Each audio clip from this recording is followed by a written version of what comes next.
আসসালামু আলাইকুম সুপ্রিয় কলিজার ভাই এবং বোনেরা, আশা করছি সকলেই ভালো আছেন। আলহামদুলিল্লাহ আমি ভালো আছি। ফাইনালি রিপন মিয়া কট ভাই, আপনাদের খাইয়ে দেয় আর কোনো কাজ নাই। হ্যাঁ, একটা সুস্থ স্বাভাবিক সহজ সরল একটা মানুষ সুস্থ জীবন যাপন করব, আর আপনারা সেখানে গিয়া তার ফ্যামিলির গোপন তথ্যগুলো বের করতেছেন। কে রে ভাই, কি সমস্যা আপনাদের?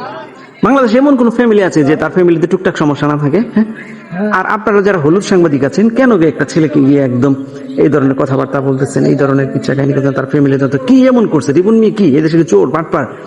এদেশের কি একদম একদম লক্ষ লক্ষ টাকা পয়সা নিয়ে বিদেশ পাচার করে এমন কোনো কিছু? হ্যাঁ, একটা সুস্থ স্বাভাবিক জীবনযাপন করছে একটা সহজ সরল ছেলে, যে ছেলেটা হচ্ছে কাঠমিস্ত্রি, আর তারে নিয়ে আপনারা উইঠা বুইরা লাগছেন কেন রে ভাই? কেন, কি সমস্যা কি আপনাদের? ভাই এগুলো যারা করতেছেন তারা একদম হাত পায়ে ধরে আমি রিকোয়েস্ট করি এগুলো বাদ দেন।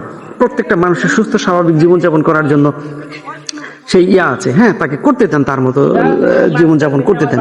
তারে নিয়ে তার ফ্যামিলি কার সাথে কি সমস্যা, কারে কি দেন, আর সহজ সরল মানুষগুলো নিয়ে আপনারা খেলা শুরু করছেন। এই খেলা আপনারা বন্ধ করে দেন, ঠিক আছে? তো যাই হোক, এগুলো যে কি শুরু করছেন আপনারা আমার মাথায় ধরছে না। তো যাই হোক, বিশেষ করে ম্যানেজার নামের যে যিনি আছেন রিপন মিয়ার, আমি তাকেও বলছি যদি আমার ভিডিওটা তার কাছে পৌঁছায়, তা আপনি যেগুলো করতেছেন এগুলো ভালো না, এগুলো সব মূল হতে হচ্ছেন আপনি।